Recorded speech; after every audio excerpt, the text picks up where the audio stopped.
Hola a todos, en el vídeo de hoy vamos a hablar acerca de, en este caso, las controversias que se van a desarrollar en cuanto a la filosofía de Maimónides. Vamos a claramente continuar con la idea de lo que estaba desarrollándose en las aljamas y de cómo van a haber estas dos corrientes de aquellos que llevaban una vida o en este caso promovía un estilo de vida más puro, de vida religiosa, de observancia estricta de los mandatos de la Torá. Y tenemos aquellos que estaban por un lado con el pensamiento racionalista, otra vez de la filosofía de Maimónides, que causó revuelo grande, pero muy grande en todo el mundo judío, porque Maimónides sin duda se ha conocido como el más grande codificador de la ley judía. Y sobre los hombros de Maimónides se han montado los grandes también como Rabbi Yosef Karo y otros tantos. Pero en cuanto a la filosofía de Maimónides, Maimónides realmente es significativo porque él trató de hacer una reconciliación entre el pensamiento de Aristóteles, la filosofía griega, y en este caso el judaísmo, las leyes judías, todas las enseñanzas del judaísmo. Porque la idea de Maimónides es demostrarle que, mira, no hay ninguna contradicción entre la filosofía y Dios y la religión, y en este caso el judaísmo.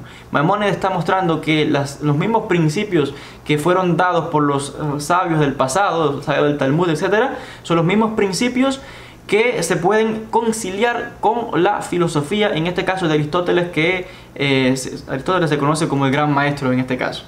Y encontramos que esto causó gran revuelo porque Maimónides en muchos casos apelaba por el racionalismo y en este caso encontramos a ciertos individuos, ciertos judíos, ciertos rabinos que vieron en este tipo de pensamiento algo peligroso.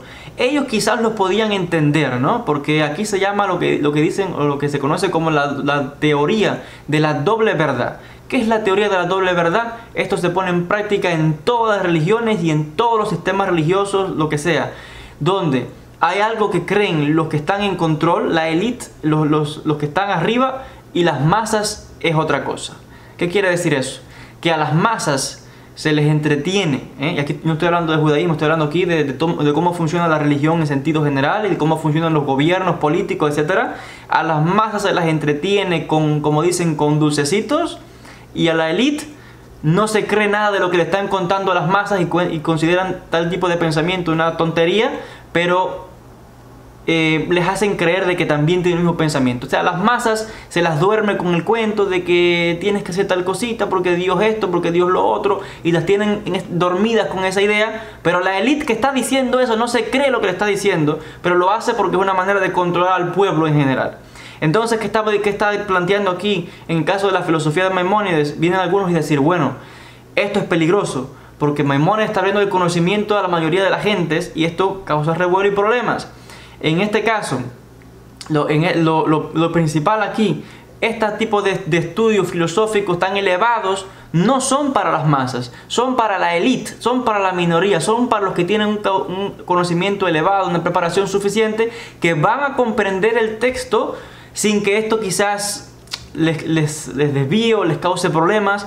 Pero si se les da este tipo de información a las masas, va a crear un problema mayor, porque les va a destruir quizás, no sé, la fe, los va a llevar a alejarse de Dios, los va a llevar a alejarse de la comunidad judía, los va a llevar a alejarse de muchas cosas. ¿Por qué? Porque las masas no tienen la capacitación ni la preparación intelectual para comprender estos temas tan elevados. Y este era el temor que tenían ciertos rabinos, de que ellos sí entendían los postulados de Maimónides y estas ideas tan grandes de las teorías del universo, las teorías de cómo interpretar, por ejemplo, el texto de la Biblia, de la Torá, etc. Pero si le daban eso a las masas, podían confundirlas, porque no estaban preparados, porque no tenían esa capacitación para tener este nivel tan elevado. Y de hecho tenemos la guía de los perplejos de Maimónides, el texto clave aquí, filosófico suyo a discutir. Maimónides lo dice muy claro. Este libro no es para las masas, la mayoría de la gente. Este libro es solamente para la gente educada, de alto comprensión. ¿Por qué? Por el nivel de conceptos, de explicaciones que está dando Maimónides, que las masas no entienden nada. Aunque lean, no pueden entender, lo que va a hacer es confundirles. Y Maimónides advierte que su texto no es para la mayoría, en este caso, del pueblo como tal. Un ejemplo. Es para que se entienda. Pero otra vez, las ideas van pasando de boca en boca, los conceptos van pasando y todo esto va creando podría haber creando problemas, y especialmente entre los jóvenes. Y vamos a tener que hubieron figuras importantes dentro de la comunidad judía que se van a oponer a los textos de Maimónides. Y de hecho en Francia, por ejemplo, tenemos el caso de un rabino que hizo todo lo posible por perseguir y acabar con las obras de Maimónides. Si no me equivoco, su nombre era Abraham de Montpellier. Y de hecho este rabino envió cartas por todos los distritos de las comunidades judías, envió cartas a los rabinos de Askenazis del norte de Francia, y los rabinos Askenazis estuvieron de acuerdo en contra de los textos de Maimónides. Pero cuando envió documentos a los rabinos de España, de Sefarad, los rabinos de Sefarad estuvieron de parte de Maimónides en contra de este Abraham de Montpellier. Y de hecho esto va a causar, creo que esto lo vamos a ver más adelante en este libro, no recuerdo si lo leí aquí o lo leí en otro libro, pero como él ve que estos rabinos y las comunidades judías de Sefarad, de España, en la mayoría apoyaban a Maimónides, aunque había otros que algunos que quizás no, pero en su mayoría apoyaban a Maimónides, especialmente los hermanos Kimhi, David y su hermano principalmente. Este Abraham de Montpellier, ¿qué hace? Va a las autoridades cristianas y denuncia las obras de Maimónides, entre otras, donde se quema la guía de los perplejos de Maimónides públicamente. Y esto es peor porque se desata lo terrible. ¿Qué hacen los cristianos? Comienzan no solamente ahora a investigar los libros de Maimónides, sino todo tipo de literatura judía que puede hacer, que crean ellos que tiene un mensaje comprometedor, y que hacen y le caen encima también al Talmud, y se quema la famosa quema del Talmud que se celebra, y persecuciones, y todo esto va a desarrollar después en inquisición y expulsión y un reguero tremendo. Y todo empezó por un judío que no estuvo de acuerdo con la obra de otro judío, y fue y lo denunció a los que no son de la comunidad judía, y esto se vio como un acto de traición, porque un judío que traiciona a otro judío, a uno que no es judío, a los gentiles, es un traidor. Y por tanto, problemas internos que había en la comunidad. Eso es tremendo, dentro de las jurisprudencias judías es un asunto complicado, y que causa otra vez daño a toda la comunidad, como efectivamente ocurre. Pero lo que estoy mostrando con todo esto es la controversia que se arma con las obras de Maimónides, porque Maimónides explicaba de que, mira, cuando leas los textos hay ciertos pasajes que no los puedes tomar literalmente. Hay pasajes donde dicen y hablan del trono de Dios, hay pasajes donde hablan de que Dios se sentó, de que Dios se movió, de que la corona que está en la cabeza de Dios. Entonces Maimónides está diciendo, mira, tú no puedes decir que eso es literal, porque Dios no tiene cuerpo, no tiene forma, y si no tiene cuerpo no se puede sentar, no se traslada así como está dando el texto, o que la mano de Dios tiene un cetro. Dios no tiene un cuerpo físico para agarrar nada. Son conceptos que son simbólicos. Por tanto, no los puedes tomar literalmente. Y, por ejemplo, incluso va hasta un extremo de decir que el relato de Adán y Eva nunca ocurrió, sino que es una historia que se cuenta, ¿no?, de interpretación. Y entre esto y otras ideas causa un revuelo, porque hay rabinos y judíos que hasta el día de hoy creen que ciertos pasajes y del Midrash, etcétera, son literalmente. Si dice de que voló a tal lado, el hombre voló de verdad. Un ejemplo, ¿no? Etcétera. Si dice que golpeó con el pie la tierra y hubo un temblor, así hubo un temblor de verdad, porque el hombre, o que levantó una piedra y la lanzó, una gigantesca. Literalmente creen todas estas historias. Y Maimónides decía, no, mira, no hay ningún problema entre la filosofía racionalista, de que lógicamente no puede ser, y la fe. ¿Por qué te empeñas en creer este tipo de ideas cuando no es necesario?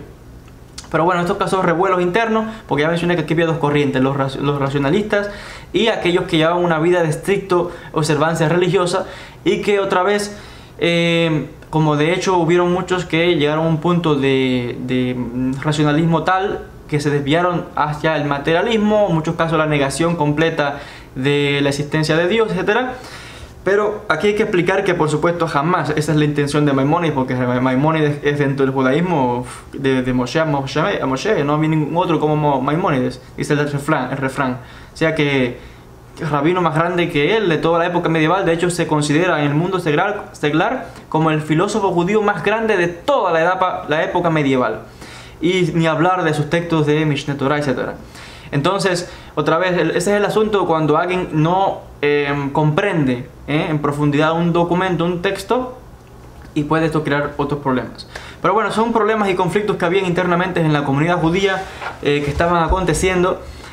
Y otra vez, en Barcelona, por ejemplo, estaba el rabino Shlomo Ben Adret Rashba, que va a prohibir las obras de la filosofía, específicamente las obras de metafísica de Aristóteles, en este caso principalmente, pero de forma interesante dice el texto que no prohíbe las obras de Maimónides como tal, pero sí se prohibía en este caso el estudio de este tipo de obras, etc.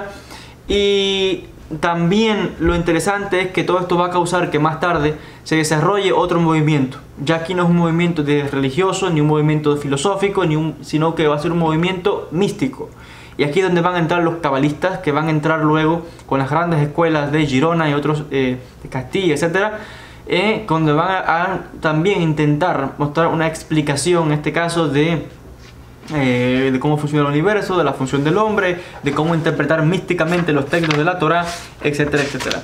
Y los cabalistas, que por supuesto van a tomar conceptos e ideas de la misma filosofía, pero también van a tomar muchísimas ideas y enseñanzas, y voy a citar brevemente de que las listas que menciona aquí el autor, doctrinas, por ejemplo, puramente en este caso, de física, de psicología, de monología, simbolismo numérico, enigmas, cosmología, astronomía. O sea que la Kabbalah contiene todo este tipo de ciencias, matemáticas, física, astronomía, cosmología, demonología, de todo.